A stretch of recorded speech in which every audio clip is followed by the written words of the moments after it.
Dear Lord, we thank you for being able to come here tonight and do business in the city of Newcastle. We pray you'll give us wisdom and help us in our decisions. And please, Lord, bless our city and protect our people. In Jesus' name. Thank you.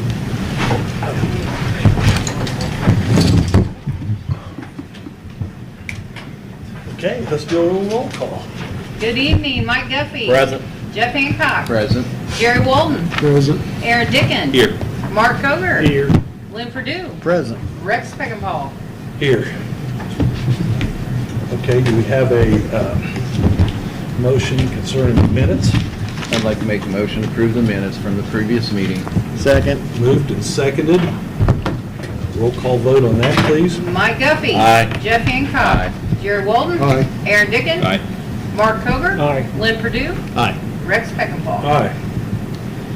Okay, if we, do we have any, I don't think we really have any additions to the agenda. We will, when we get to new business, we will discuss the information we've gotten from Mr. Burton about the pickleball courts. Otherwise, we'll consider the agenda approved. And that'll take us to special comments and presentations. So we'll start with the downtown plan, if you guys want to come forward. You're going to spend a lot of time in Newcastle today, aren't Had a you? beautiful day. Yes. Well, thank you for allowing us to come and give this body an update on the downtown master plan, which we've been working collectively on off and on the last year or so. So my name is Scott Siefker, and I'm with Taylor Siefker Williams Design Group, and we're part of the consultant team that's been helping to facilitate the planning effort. I do want to recognize Emily, if you'd like to say a few words to kind of kick us off. Just thank you. It's because the council chose to support this new downtown master plan that we were able to apply for the preserving grant, which obviously we received and is going to have a big impact on downtown. So that would not have been possible if you hadn't allocated the funds to make this happen. So thank you. So we have just a brief presentation, so it's kind of behind a couple of you there on the screen, but we thought it would be a good opportunity for us to spend just a few minutes to update this body on the process, some of our sort of key findings, and then kind of where we go from here. So a little bit in terms of kind of the sort of the setup, if you will. The last plan, the downtown plan for the city of Newcastle, was completed in roughly 2014. And so as a planner, we always want to make sure that things are living, breathing documents, right? That you're using them, that they're current. And so at the time we started, it was a little over 10 years since your last plan was completed. And there's obviously been some changes in market and economic conditions and kind of demographics and what have you. So it was time for a plan refresh and update. So again, in the last sort of planning effort, a lot of the sort of strategic initiatives focused on maintaining kind of the current investment in downtown and maximizing the connections. And we wanted to make sure that we vetted kind of those goals along with new initiatives and make sure that they were all in sync with one another. So we began this process, as I said, roughly a year ago. And we've moved forward in terms of kind of continuing the momentum. As Emily said, the kind of the Preserving Indiana Main Street grant process, this effort helped support, began in early 2024, and our process then has really allowed kind of a community stakeholder conversation, the downtown business organization groups, the Main Street group, et cetera, to all kind of have a voice and seat at the table as we craft kind of the new strategies, the new ideas, the creative initiatives for the downtown. And think of this as a guidebook. So the outcomes of this effort, think of this as a guidebook for the downtown in terms of, it's not an ordinance, it's not a comprehensive plan, but kind of a strategic area plan. So it's very much a blueprint for where the downtown is now and where it's going in the future. There are several previous planning efforts that we wove into this particular study. So everything from the bike and ped plan, the comprehensive plan, the Main Street transformation study, all of those we went through and we documented any kind of relevant kind of information or material that was appropriate for this effort. And then as we began to get some other feedback and conversations, we went back and anything that was themes or characteristics that were in those particular planning documents. We wanted to make sure we reinforced them in the downtown plan as well. Because you do want all of your, at the end of the day, all of your planning initiatives or efforts to speak to one another and build on one another. So that's very important as you go for grants or other kind of things. You want to make sure that they are communicating and speaking a similar sort of message. Our particular process for the downtown plan was a 4-phase study. We began kind of going through and documenting the existing conditions and looking at kind of an overall kind of strategy for just kind of educating and informing the kind of the community. We looked at the demographics of the city, kind of the baseline snapshot of where we are today. We moved then into the idea creation, so phase 2.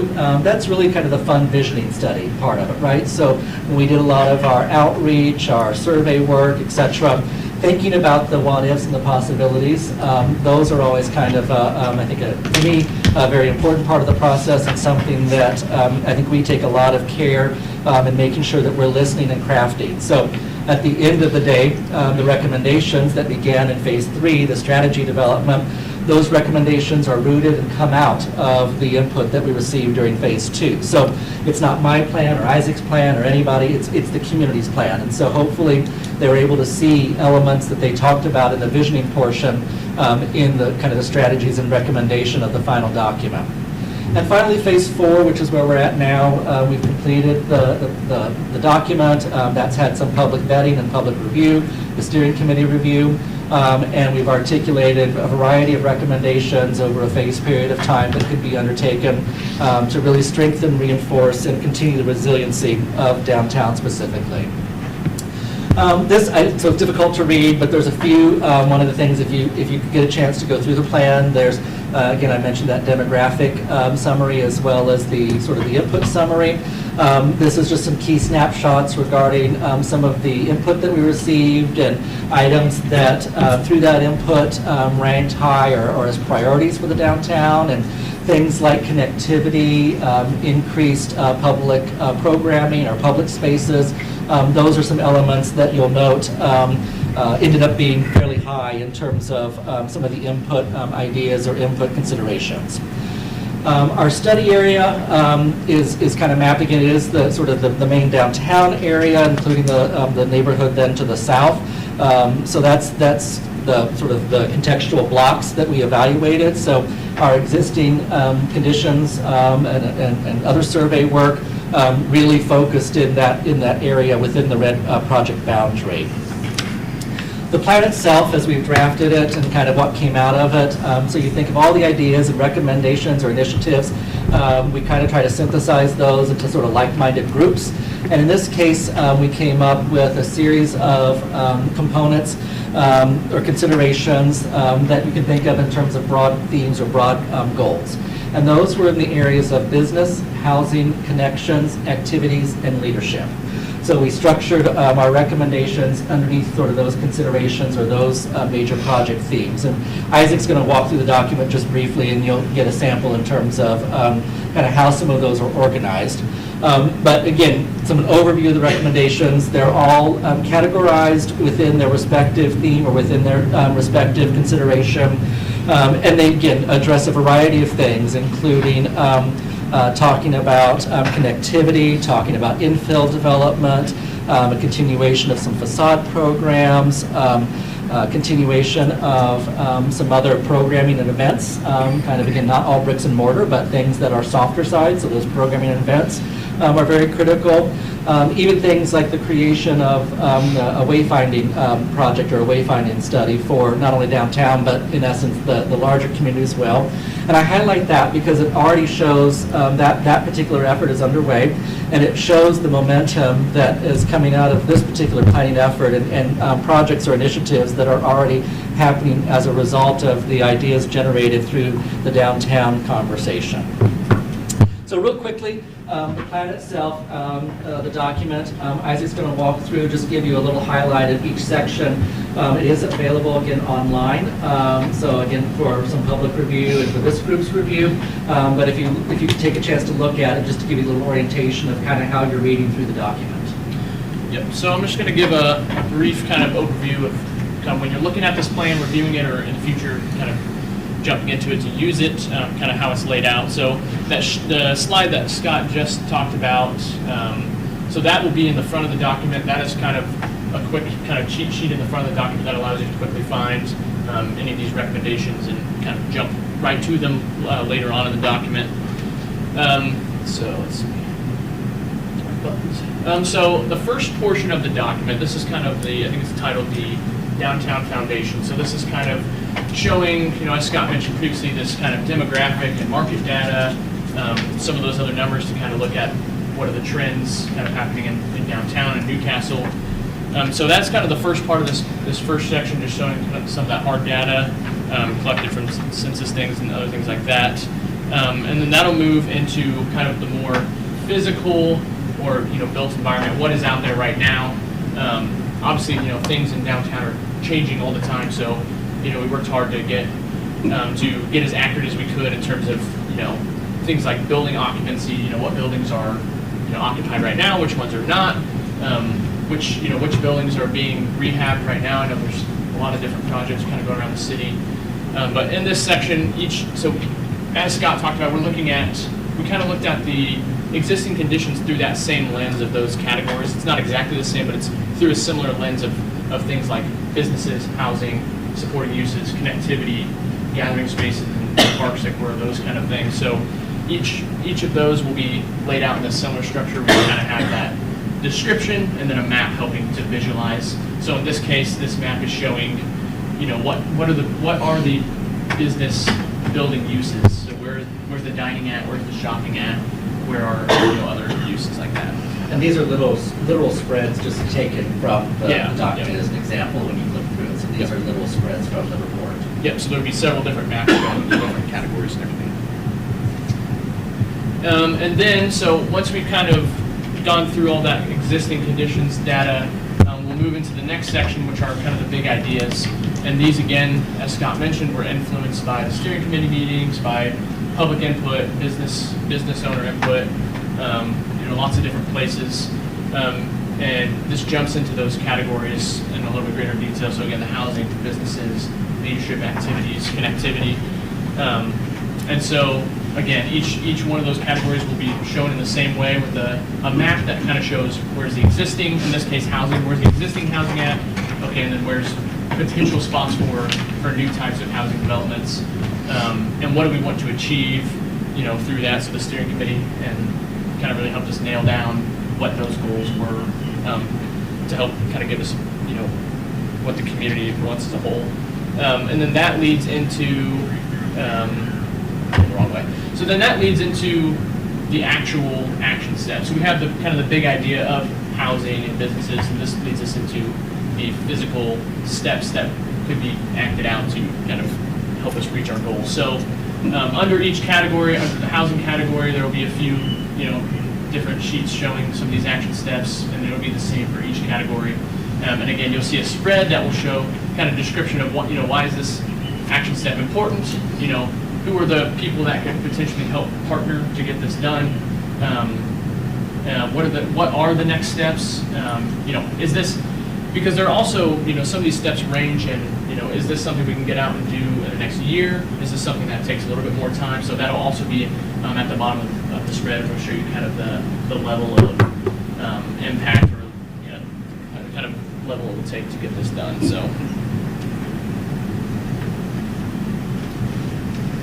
And then now I'll pass it back to Scott to kind of talk through what the next steps for this plan process is. Yeah. So to date, again, it hasn't been created in a vacuum. As I mentioned, there's been a steering committee throughout the process. The business owners had some opportunities with some business survey work specifically to kind of contribute. There's been some public input opportunities, both online as well as kind of workshops.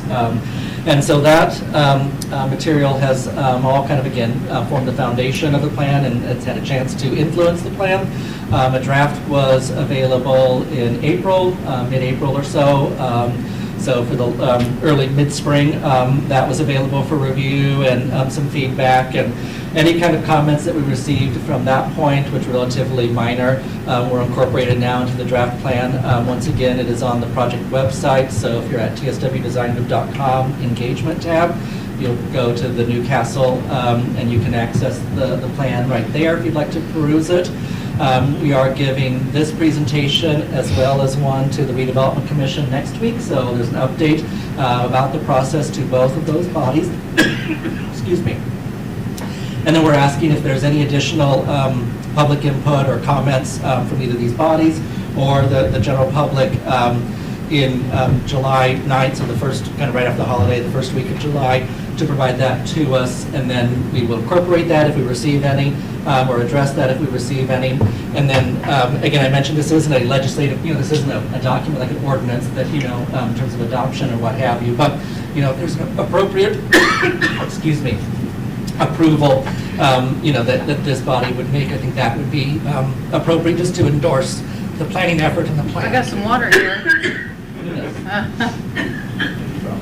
Okay. So, that's, as my eye is now watering, my computer, just to show you folks like the day. So I dropped my computer, it's flashing, but hopefully that gives you, and we were able to give you an overview of the process, what we looked at, who was engaged, who was involved, and kind of, again, the structure of the plan. So if you have a chance to look at it and peruse it organizationally, you understand kind of the reasons of why it's organized the way it is and kind of the structure of how it came to be. So I think as a community, you should be commended to kind of take on the initiative, and planning is very important in terms of thinking about grant opportunities, as she mentioned, or other kind of things. Having this in your toolkit really enables you as resources and other kind of funding opportunities come along. It really positions you well to be able to react positively to those kind of opportunities. So hopefully it'll be a very usable plan for you. So with that, maybe I'll pause, and if there's any other questions, otherwise we would encourage you to kind of look at it if you get a chance again, and we appreciate the few moments here to give you an update on it. Scott, Yes. there's been a lot of time, effort, monies put into this, not only by this council administration, but other smaller groups over these past few years. And as I explained to someone during the cruise-in, because we were talking about how it used to be growing up, downtown was busy, but it's a different type of busy now. A lot of effort put into our downtown. A lot of emphasis on our downtown. Being an outsider, how do you feel where we are right now with this whole process? Isaac or Scott? I think you're positioned very well. A lot of the kind of the feedback, again, you think about like traditional downtown in terms of retail shopping as an example, that pivot is, we're moving away from that. We're moving more towards, and you even saw this in the feedback, kind of the experiential, kind of thing, so a dining or a specialty kind of thing, or an activity or a program or event, right? So those kind of things are now what's, kind of some drivers for people. It's not that I'm going shopping on Main Street anymore, right? That isn't the driver anymore. And I think your downtown already reflects a kind of a positive sort of change in terms of that direction, and that's reinforced with what we've heard through this process as well. Yeah, I understand it's probably shown up in the report that I was trying to get a Yep. cheat out of it. Right? Yeah.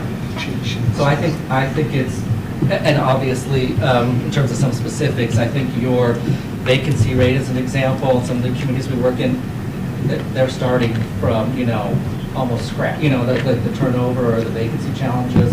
Even the building stock you have here is something that I think a lot of people would be envious of. So those are all, the bones are all there. Yeah.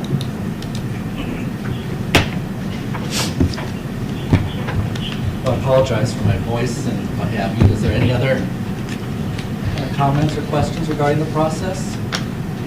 I think we've got a lot out of your voice today overall from all the meetings. I mean, you're doing pretty good. Appreciate you. Thank you. Well, very good. Thanks, Scott. Thank you. Isaac, thank you. Emery, thank you.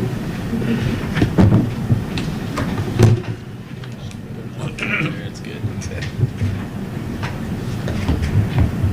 Any other citizens wishing to come before the council? You may not thank me after I say this. Well, you're just picking up the Carrie Barrett mantle, I guess. I am. So, as you just heard, the importance of creating a climate of activity downtown is really important. It's one of the next big steps for our downtown. In fact, quoting right from the draft of the plan in response to the idea of activating public spaces with more programming, it says the results, whether using temporary or longer-term applications, generally yield stronger interactions between residents and visitors, a higher utilization of space, and economic returns in the form of increased sales in surrounding businesses. So I am in the process of writing a grant through the Levitt Foundation. This is called the AMP Up Concert Series. It's only available to towns of less than 250,000. Obviously, we're well below that threshold, but it is intended for smaller communities like ours. It's actually a 3-season grant for concert series, 7 to 10 concerts every year for 3 years. And I am in the process of applying. This grant is due on June 30th. And it is a 1-to-1 matching grant where 50% of that match can be in kind. And so we've secured the in-kind match, and we are looking for the cash match. And I pulled up some statistics here from other communities who have done this. Batesville, Arkansas, which is a community of 17,000, very similar in size to us. They had an average of 1,000 people attend every concert, and then they used their people tracking software to determine that 25% of them visited a local restaurant before, 25% after, and that's 1,000 people for anywhere between 21 and 30 concerts that were visiting those restaurants. Another statistic I found was a person out of town who attends a concert in another community, average nationally, contributes to the local economy $334.92, and specifically in Indiana, they average spending $291 when they attend a concert from out of town. And according to the National Association of Counties, a study that they conducted last year, a single concert in a small town can generate up to $100,000 in revenue for local businesses. So what I'm asking for today is the consideration of the council to allocate $15,000 from the riverboat funding toward this grant.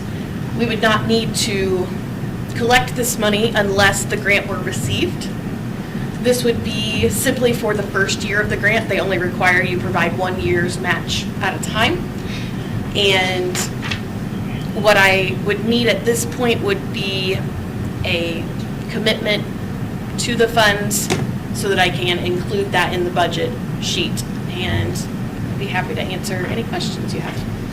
So do you plan on using your revenue-generated money from the first year to pay for year 2 and 3? Our hope is, yes, with the revenue generated, we will need less specific match money from other sources. The concerts do have to be free and open to the public, so we cannot charge admission, but we can do things like merchandising, and we can have vendors and those kinds of things we can still do. And they do have to be all family-friendly events, so whereas we definitely will bring in a wide range of musicians if we receive this grant, every event would be geared toward the entire family.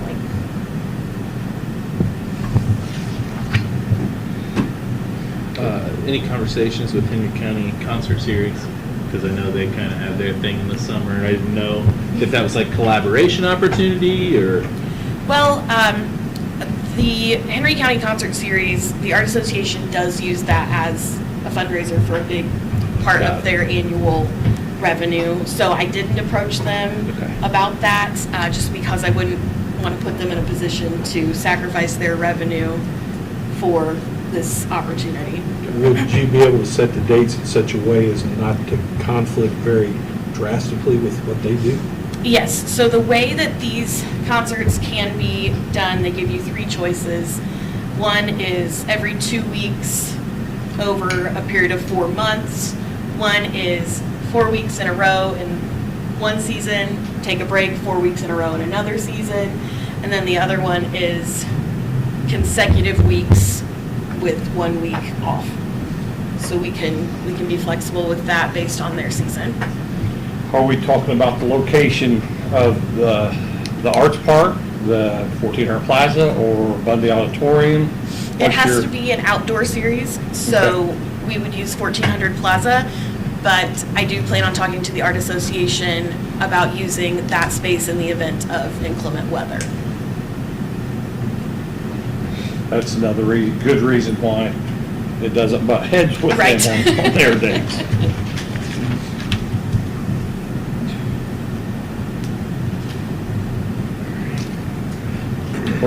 We've kind of got in a niche that we have events, and our food truck Fridays, our food trucks work out real well.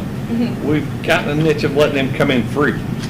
Is the thought in your mind that maybe we charge them a rental fee to come in? Yes, so actually beginning this year, we are charging and enforcing a rental fee. There's been kind of a hypothetical rental fee in the past that not everyone saw fit to pay. So we are charging and enforcing that rental fee for this summer. Okay, good. Well, so we can make a decision, takes a vote. I'm going to make a motion that we provide $15,000 on this one-time basis to Main Street for this grant, providing it is accepted. I'll second and that's just earmark if the grant is awarded. Yeah, Correct. they know that, yeah. Yeah. When do you have to have it in? I have to submit the application by June 30th, but I wouldn't need money in hand until theoretically 2026, because that's when the first season is. But that way she can submit the grant Right. when she's got the money to Right. meet part of the grant, she needs to meet the money. Okay, any other discussion? Not roll call vote. Mike Duffy. Aye. Jeff Hancock. Aye. Jerry Walden. Aye. Aaron Diggins. Aye. Mark Covert. Aye. Lynn Purdue. Aye. Rex Speckenhall. Aye. Thank you Okay. for your Thank continued you. support. I appreciate it. Is there anybody else from the public that would like to come forward and speak? Hearing, seeing no one, we'll go on, we'll go to committee reports. Mr. Guffey. Yes, over on Q Avenue, right there before you get to the Grace Baptist Church. Pavement's fairly new, that road is, but something's going on, man. It's caving in big time. They were supposed to come back last year, they ran out of time before the asphalt plant's closed. They actually have a project coming up this year in Newcastle, and they're gonna take care of it when they get here. So it's gas? No, it's actually where Lycans went through and did those storm lines. Yeah, because it looked like Yeah. it's following the ditch. You can see the line. Yeah. Okay, So I've been in contact with them. all right, thank you. Yeah. That's all right. Just one thing, and Mike's gonna do a presentation and everything, but, Ashley, did you get us what's in the riverboat copy? She sent an Send email. it. Okay, so I printed copies if nobody took it out and stuff, so I just wanna make sure of that. Did you And, get the updated email about the flag? Yeah. Yes, I got it all wrote down there, so, that's all. Mr. Walden. Just like to remind everyone about the Juneteenth celebrations this week. Westminster House on the 19th and 21st, big day at the Plaza. It's always a lot of fun. Hopefully the weather will cooperate. Toy Factory will be here, good band. Toy Factory, and who's the other Oh, I don't know. individual? He's really good too, but it's always a fun day, so. Okay, Mr. Dickon? On that topic, I was asked about closing some streets for Juneteenth. approximately about the time the Board of Works meeting ended, I think, this morning. Is that something that's still a possibility? Yeah. 15th Street. and then race, and I think it was last year, and I Yeah. didn't think it was a problem Saturday, so that'd be great. I'll let them know, and I think that's all I have. Barricades are already there, so. Perfect. I just had a reminder on my phone to ask about the YMCA. And is that still a thing? No, actually, Mr. Mike put a article in the paper the other day, but basically when we agreed to let them use our Ochre grant, it was based on the fact that we might not have what we needed done yet in preserving, which would eliminate them, and that didn't quite happen, and so they're moving on, and the ready money they had is moved back and going to be used on another project, and they'll regroup and figure out what they're going to do in the fall or next year. It's not out, it's not over. No, it's not They out, just got- but They didn't raise the exact amount of money they needed. I But just we had- didn't have anything really to do with that not going through, it's just No. a matter of, Yeah, I know we made our commitment, but I thought it had to be in by a certain date, and Yeah. today's the day I That- had in my it was phone. That like June round did. 14th or 15th. Yeah. The only other thing I have is, what are our plans for Riley Road? We just had a meeting with, Miller Pipeline. They're supposed to put in contact with CenterPoint before they leave. They say they've got another 4 weeks worth of work there, to put in service lines, and a couple of weeks to But- clean up and restoration. But it's not on deaf ears. No. In the beginning, they'd had a quick conversation with Dave, and I mean, because, you can go back and research 2-3 years ago what we paid for that. I mean, they should at least give us that. Well, they did a terrible job just patching it in. Yeah, it's really sad with the thousands we spent on that. Right. I went out there with Dave one day, and Dave, I think he does a great job trying to get these people to Yeah. comply I and know it's hard. do their part, but they are, I guess, correct me if I'm wrong, Dave, but I guess there's a lot of places where they have to come out where they've went down the middle to various houses and stuff, and so there's still a lot of tearing up to do before they can fix. 70 more services they still have. That's fine. Yeah. Just stay on top of it. Thank you. And just on piggyback on that, sorry, Mark. No, you're welcome. I'm This done. is, I mean, I know Miller Pipeline's doing the work, but it's for CenterPoint, would be my assumption. Correct. And Indiana Utilities, and the attorney can correct me if I'm wrong, like the railroad can just do whatever the hell they want. pretty much. I wouldn't maybe go that far. Okay. Not supposed to. Okay. I've just had a lot of questions about, coming off property, moving stuff on the, stuff that doesn't relate to the project, and They probably don't have as much latitude as a railroad does. Yeah, well, the railroad charges $50,000 to boot, so. yeah, right. Okay, just wanted to make sure, because I don't know that much was communicated from CenterPoint, from my understanding, which, shocker, but, yeah. Okay, thank you. We made it real clear.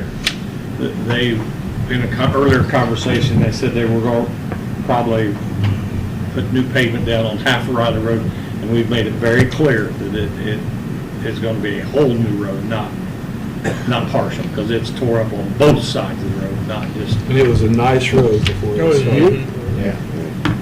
So we're on that every day.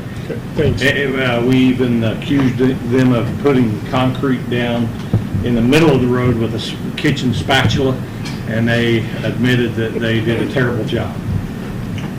So I was gonna say, kitchen Good spatula analogy. being improved, yeah. Looks about like it. Okay, Mr. Purdue? I have nothing. And I don't have anything to add at the moment, so I'll turn it over to you, Your Honor. Chief, you have anything? I do not. Chief? Kenny? Mike? Anything, Randy? Dave? No, sir. I have nothing else. No, sir. Great. Lee? Just trash is running the normal schedule, the street sanitation department will be on that Friday. We found out today that Mike's going to get a brand-new sidewalk in front of his house. It's already new. Well, it's going to get tore up, you're going to get another new sidewalk, all the way from Broad Street all the way to the school. Now, that's a veteran job also, right?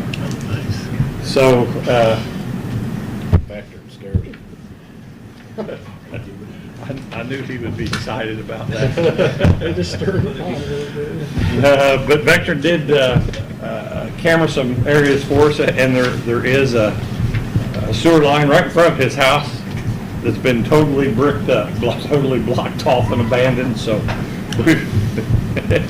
they've had your number for a long time. That's why I bug Lee every 3 months. That road's going somewhere. So they're going to be tearing that up in the sidewalk all the way from Broad Street to the school.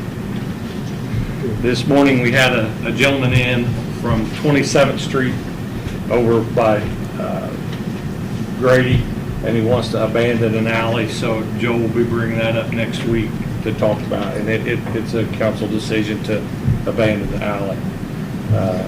So other than that, the situation is, we just received our money from the county for property tax. It was a good year. That's the good news. The bad news is that we've been well informed that our budget, we feel good about where our budget's at right now. We've paid insurance down some. We have not had to borrow any money from any department. Every bill is paid.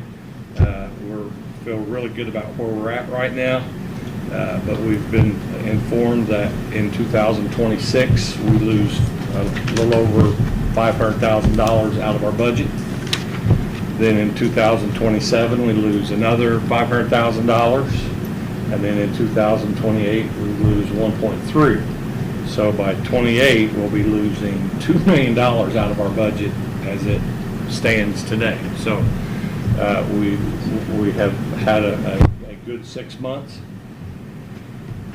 but that means that we've been told in plenty of time that we're going to be losing $2 million in the next 3 years. So it's nothing to write home about. Exactly what the state wants us to do is they've cut our property tax, so they're wanting us to raise all of our local tax as much as we possibly can. But there's still a gap there. If we raise ours to the max, and I really don't care who I say this in front of, the state is cutting our tax that will affect all of us. But when we raise our local tax, at least we don't have to send our local tax to Indianapolis to get back our portion. At least it stays here. So there still is going to be a shortfall there. So just because we've had a good 6 months this year, it does not mean that we're not still keeping every department head just looking at their budget every week and pinching pennies and trying to stay on track. So we've had a good 6 months this year, but we know the storm's coming. So that's all I know how to present it at this point in time. That's all I have. Mr. Mayor, I'd like to remind everyone that there's a film Wednesday night. This coming Wednesday? With our representative. Is that the library or where is that? Smithfield. At the Smith Building. And what time's that start? 5:30. 5 o'clock, I think. 5 o'clock? Okay, we'll move on to our business. First thing we can look at in new business basically is the pickleball. Mr. Bergen has given us a rundown basically on some things there that he's looking at in terms of phase 1 and phase 2 in the pickleball. Well, I think phase 2 is very important. I go by there early mornings and early evenings. It's very busy. And it's came a long way, what it was 12 years ago. Play a little bit of it and all that. I think we really need to take some money out of Riverboat and get phase 2, big part of it, not all of it, move forward. And a lot of it this year. We have some more money coming this fall with Riverboat and all that stuff, and you all know what's in the account right now, and we do a lot for other projects and all that, so I would really like to see that, to do all these projects, but if not part of it. Well, honestly, I feel like we've got the money Just roughly to total. do all of phase 2, I think it's roughly, maybe a little bit less than 28,000 28,000 for what? for all All of phase sidewalks, 2, no, it's landscape. all of 61,500. Oh, no, on the backside, Yeah. yes, with the security system. Do it all, to have the shelter, Right. security, I mean, Yeah. you know, I mean, the way things are now, we just saw a couple of weeks ago, or a little less than that, the need for security because we had some yahoos go in and Right. mess up the playground and everything else, so.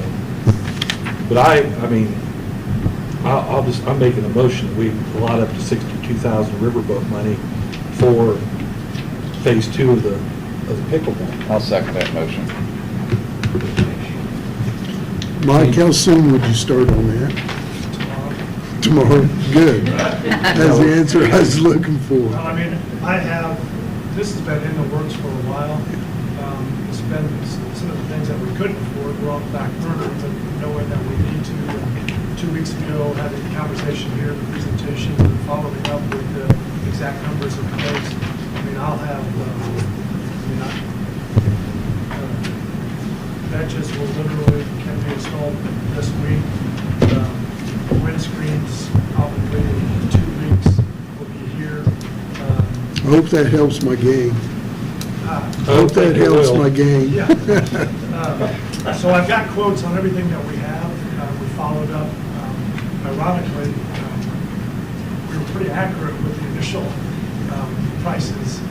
We saved a little bit of money on the quotes and then lost a couple categories, but it's right exactly what we talked about 2 weeks ago.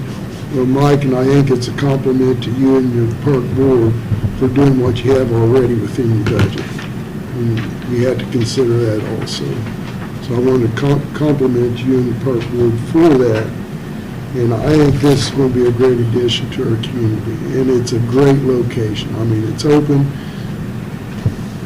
When you do have those tournaments, there's plenty of space there. There's plenty of activities with Baker Park right there. I mean, I just think it's really, when the Little League tournaments go on, that's the biggest compliment we get. Everything's right there where they can take their families and do good things, family things. Well, it's nice to So- see 3 or 4 blocks, you know, the Little League, minor league, all the way up to the pickleball courts. Baker Pool's going big, everything, you know, looks great in that area and stuff. And it's a lot of people there and stuff enjoying the parks. Appreciate Patty, you and your staff, and Mike, you and your employees. Everything looks great. Is there any potential for advertising or private donors in any of that? I mean, I know I tried to pitch it to a couple people to chip in, but. I mean, we can't, you never look a gift horse in the mouth. Right. But I mean, I would like to continue to try to fund it. Develop outside of that. Well, fund it the way we Take care of can. it. I think that's the way we continue to do that. Put money appropriated towards the necessary amenities and continue to move forward. I would think, I mean, I may be wrong, Mike, but I would think eventually we might, especially if we build some more courts, we might sell some banners on some fences to get us upkeep money or something like that, if, maybe not, but anyway, that's down the road. I would like to let them know it's not too, there's some questions about Little League. This is not tax dollar. It is money from the casinos that we receive, so it's not a tax dollars being spent. Well, yeah, it is. It is, but. Absolutely it is. We've tried. 100% it is. We've tried over time. Now, we don't always get it done. I mean, the example of the concert Right. series and when we Right. support things like the Yeah. Cool Climate Action Fest and things like that. But the majority of our money that we've spent out of riverboat funds has went to capital projects. Right. Fitzgerald Trail, the Right. Main Street Yeah. sidewalk. It's not designed for the general fund. Yeah, And it can't be but we've in tried to general do capital projects which improve the infrastructure Right. and the appeal of the city. Well, in 2009, this council separated that from the general fund, so the administration didn't have a say, and the council did have a say in doing projects like this, that not necessarily, even when Mayor Small was here, it gave 7 voices an option to do stuff in this community, and like Rex just said, we went above and beyond the last 18 years of making great projects in this city with that money that would never have gotten done. Okay, with no other discussion, we'll do a roll call vote. Mike Duffy. Aye. Jeff Hancock. Aye. Jerry Walton. Aye. Aaron Dickens. Aye. Mark Koger. Aye. Lynn Purdue. Aye. Rex Speckenpaul. Aye. Now, I want to make another motion, and when I make this motion, if somebody does second it, we'll take discussion from anybody in this room except the councilman from Ward 4. But anyway, I want to move that we name that shelter the Dickon Griffith Shelter in honor of two guys that have invested their lives in this community. You know, and I'm just suggesting that. I'm making a motion. If anybody wants to second it, I'll second that. The new shelter that's the new coming. shelter that will be there in the pickleball. So, John spent a lot of time at that pool. he actually Sure has did. spent a lot of time at the pool, and we, both Sure did. individuals, I hope people remember for a long time. So, anyway, roll call vote All on that. right, Mike Duffy. Aye. Jeff Hancock. Aye. Jerry Walton. Aye. Aaron Dickens. Abstain. Come Mark on. Koger. Aye. Lynn Purdue. Aye. Rex Speckenpaul. I think that's the only time I told Aaron to shut up. Well, it's not. It's not. But I do. I mean, sincerely appreciate it. I know. I mean, you talk about two people that have affected probably the majority of people in town, and people that obviously aren't here anymore. It's those two for the youth, and so to see both of their legacies continue that way, I know it's going to mean a lot to both families. So appreciate the thoughtfulness. Thank you. Okay, now that moves us on to our agenda. I think the only thing on our agenda is an ordinance first reading. That's ordinance 3958. And that's an ordinance amending the schedule of fees for the collection of solid waste. Now therefore be it ordained to the Common Council of the City of Newcastle, Indiana, that the monthly fee for weekly collection of trash and garbage set forth in 95.30 Section C, Section 1 of the City Code should be increased by the sum of $4.55 per month. The increased fee shall become effective the first month after the passage of this ordinance. After passage of this ordinance, the monthly fee set forth in 95.30 C1 of the City Code should be $19.05. So we can discuss it, I'll move we pass this. Well, I'll second it for the sake of discussion. Lou, did you want to kind of explain this for us in short terms? What you presented as far as the break point? What you mean by your break point? Well, ever since when Christie Orr was clerk, general fund has always had to help out the trash, okay, to some degree. And then when we got, as things went up, we never increased anything on the trash rate. When I took over the position, we were buying tires for $265. Today, those same tires are about $575. So we were still trying to do the same thing with the same amount of money coming in. And as you guys well know that, you just can't keep doing that without eventually going back. I did get some comp cities that I felt were comparable to Newcastle, that being Connersville, Rushville, and Hartford City. Connersville does charge $14 a month on the surface, but they have a $7 per month fee added to that for a toter. So if you want a toter, you're actually paying $21 a month. If you want two toters, you're paying $28 a month. You're only allowed to have one extra item out per month. There's a $75 fee that they charge just to get a toter. And if the toter gets damaged, no matter who damages it, or if it gets stolen, they have to replace the toter at their, whatever the expense is of the cost of that toter. Rushville is $15 per month, plus $15 per month per toter. And the toters are optional. They only have large trash pickup one time a year, and it's in the fall, and then on the back side of that, guys, they don't mess around when they pick up flatbed, there's a pretty hefty fee on that. And then, of course, Hartford City is $20.10 a month. You're only allowed to put out 6 bags. They do not offer toters, and you're one time a month. You're allowed to put out extra items, and it's $15 per item that they pick up. So I think by us raising everything that we pick up weekly, I think raising it up to the $19.05 or even $20 a month, people are getting a bargain for the trash. Because there's no other city that I know that picks up large items every week like what we do. So, and that costs money to do that. At 5 locations this morning, and they sat there all weekend, there's either couch or multiple couches with easy chairs and cushions sitting out all weekend, and we don't charge a penny to pick it up. That's why our city more or less looks pretty clean. I mean, certainly there's. Well, always- then I wish they'd put out on their trash day, not let it sit there all weekend. Right, well, no, I'm not saying, What I'm they're just supposed saying it's to do. because we pick it up. Yeah. You know, it doesn't sit there forever.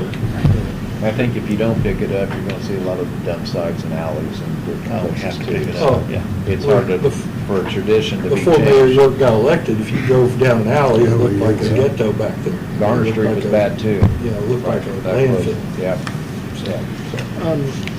What, refresh memory on the, what we're paying on toter fees right now, was it $1.50? No, it's Well, 50 cents. just 50 cents stays out into the, And what do we do with the other $1? we just Put it to the feet more. put it back into the. Back into the fund. Yeah, and that 50 cents does a pretty good job of keeping us in a nice Okay. balance to have money to buy But we moved toters. the dollar back into the, Yeah, it was $12, and we moved the $1.50 back, which right. took it back up to the current $14. Gotcha. $2. Okay. Is what it was. If best way, any of the companies that are picking up in the county right now, they would be paying $23 a month or more. I think that was the best deal. That's the best one, yeah. They probably don't pick up big items, do they? You have to They pay include extra. additional charge, Yeah. just like they do everything else. And on top of that, private companies also have a fuel surcharge that they charge you every month or every quarter. Along with that, it's anywhere from $12 to $16 added to your bill for diesel. Our trash pickup is a deal, and it's actually $18,000 in the red right now, No. 300. $65,000 in the red. Yeah. 300. So I'm not sure the $4 is gonna be enough. I'm for raising that the rest of this year. Well, we can consider, if we pass it on first reading, we can consider any amendments on second, third reading. if we see what we can do. You know, Lee went over 3 different cities. I just talked to a councilman yesterday, Alexandria council person, and they're doing the same thing. They're getting ready to raise theirs right now.